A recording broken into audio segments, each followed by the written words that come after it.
Hi YouTube. This is my second part of the video or the audio file I'm making about rejection and depression. In part 1, I talked about my experience with social anxiety disorder and an example of it, of me going to the wedding and not wanting to go to the wedding and dealing with people, and the habit I have of slipping out, kind of taking off early at parties or whatever, because I just want to, I guess, to sneak away from people. And a couple years ago, I went through a rude awakening experience where I had friends that are really not, that I just found out that they're lying to me, and long story short, I just couldn't trust them anymore further than I could throw them, and they would just lie right to my face. And then I got in an argument with that girl I talked to you about in the first part, where she butted in to the person I was talking to, and then they left. Or when I started confronting people about how I was being treated, and then she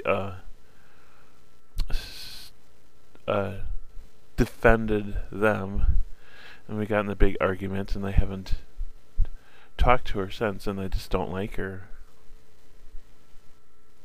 And this girl works at the same place that I do, so I just don't talk to her. She's spoiled and immature. Whenever, or before the fight, whenever she didn't get her way with her boyfriend and we'd be somewhere as a group, she would lock herself in the bathroom, and then everyone would have to sit around and wait for her to get over that.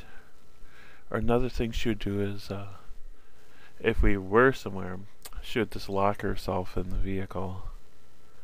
And that's how she had her control. If she didn't get her way, she'd just either lock herself in the bathroom or a car and make everyone sit and wait until she got her way. Well, anyways, that whole experience of me losing friends, or friends that I never really had, and then I sort of went into a depression. I did go into a depressive episode, and I ended up seeing a counselor and attending a support group. I went to the support group for actually a couple of years, and about several months of counseling with a clinical social worker.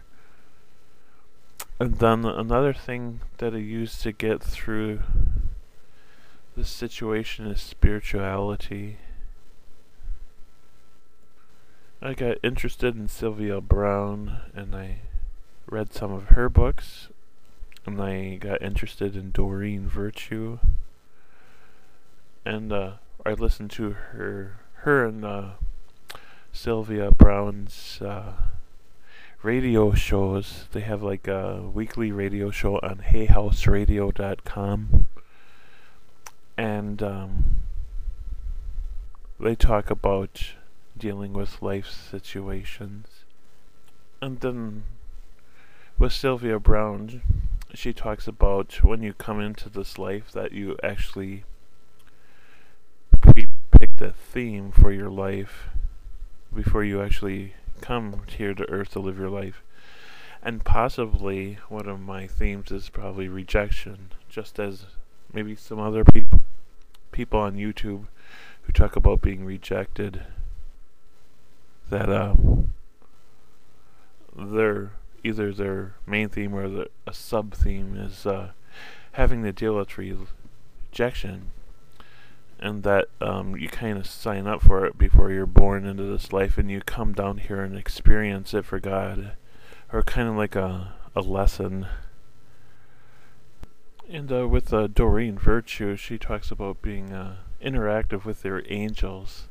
She says we all have a certain amount of angels around us, and they're waiting to help us, and that all we have to do is call upon them to help us if we need help, that we have our own free will and they cannot interfere with our life unless it's in our chart, or if you give them permission to come in and help you, that they're like entities around you that can help you from small everyday problems to larger problems. Like Archangel Michael helps protect you and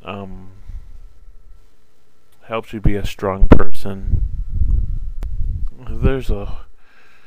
I have Doreen Virtue's one of her angel oracle card sets, and there's like 40 some angels that are there for protecting you for certain aspects of your life, and then all you have to do is call upon them. So using spirituality is a big part of how I work through my depression, knowing that I'm here to serve a bigger purpose, and that you do have a purpose in your life, and you are put here for a special reason, and everyone is special in their own unique way, and you're here to do something for God, and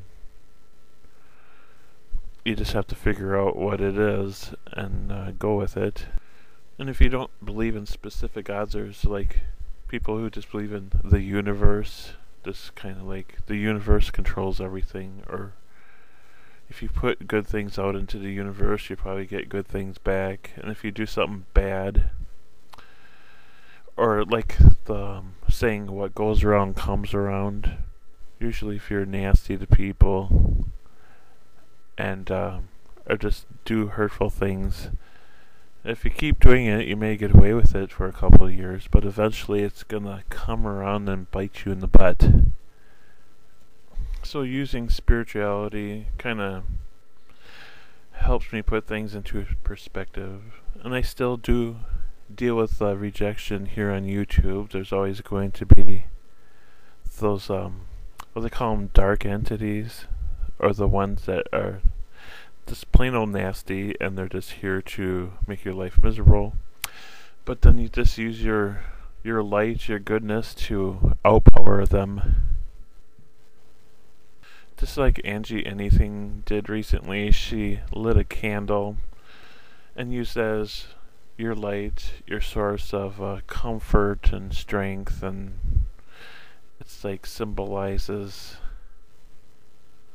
like peace and harmony and goodness, because light outweighs darkness, and it was a good way to just have something to focus on. Well, I'm just about out of time for this time slot. I'd just like to say thank you. There's certain people I like to watch, or right now, the favorite people I like to watch on YouTube is Angie Anything and Zipster08. So I'll talk to you guys in my next thing that I post. So see you later.